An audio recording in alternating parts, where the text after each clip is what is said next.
নমস্কার, আমি ডক্টর দীপানিতা পাল, homeopathy consultant. আজকের আলোচনার বিষয় হচ্ছে আপনারা লো ব্লাড প্রেশারকে কিভাবে ঠিক করতে পারবেন বা কারেকশান করতে পারবেন। প্রথমেই বলছি আপনাদের অবশ্যই চেষ্টা করতে হবে আয়রন রিচড খাবারগুলো গ্রহণ করার, কারণ অনেকেরই দেখি যে ডায়েটে আপনারা আয়রন রিচড খাবার খাচ্ছেন না, তার ফলে রক্তে হিমোগ্লোবিনের অভাব ঘটছে এবং তার ফলে দেখা যাচ্ছে আপনাদের লো ব্লাড প্রেশারের সমস্যা হচ্ছে।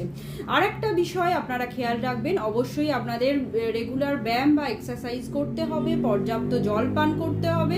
এগুলোও কিন্তু আপনাদের রক্ত চলাচল যত ভালো হবে শরীরে, আপনাদের এই ব্লাড প্রেশারের সমস্যা থেকে আপনারা মুক্তি পাবেন। আসুন জেনে নিন কোন কোন খাবার আপনাদের ডায়েট চার্টে রাখতে হবে যাতে আয়রনের ডেফিসিয়েন্সি না হয়।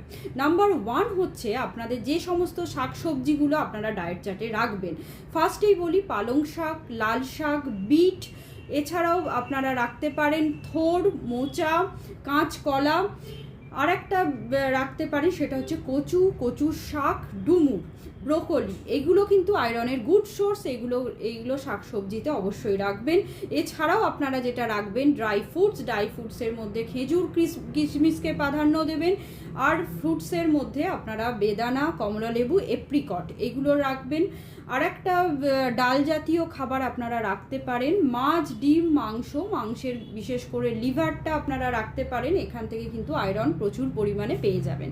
এছাড়াও খাবারের মধ্যে আর একটা গুড সোর্স হচ্ছে গুড়কে আপনারা ভেজানো ছোলার সঙ্গেও খেতে পারেন বা অন্যান্য প্রিপারেশনেও গুড়কে অ্যাড করতে পারেন, কিন্তু যাদের ডায়াবেটিস আছে অবশ্যই গুড় খাওয়ার বিষয়ে সতর্ক হয়ে যাবেন। আর একটা আপনারা রাখতে পারেন সেটা হচ্ছে ডার্ক চকলেট, ওটস। এগুলো কিন্তু আয়রনের গুড সোর্স, এগুলো কিন্তু আপনারা ডায়েটে রাখতে পারেন। আর একটা পাতার রস আমি বলবো এক্ষেত্রে, সেটা হচ্ছে কুলেখাড়া পাতার রস। এটা কিন্তু হিমোগ্লোবিন বাড়াতে সাহায্য করে। যাদের হিমোগ্লোবিন কম আছে অবশ্যই কুলেখাড়ার পাতার রসকে রেগুলার আপনারা 1 কাপ করে লেবুর রসের সঙ্গে মিশিয়ে খাবেন, কারণ আমাদের আয়রন অ্যাবজর্পশনের জন্য কিন্তু ভিটামিন সিটা মাস্ট। ভিটামিন সি যদি না খান আয়রন অ্যাবজর্পশন অনেক কিন্তু ভালো হবে না। ভিটামিন সি যুক্ত খাবার কি হতে পারে, সেটা বিভিন্ন লেবু জাতীয় ফল হতে পারে, পেয়ারা হতে পারে, আমলকি হতে পারে।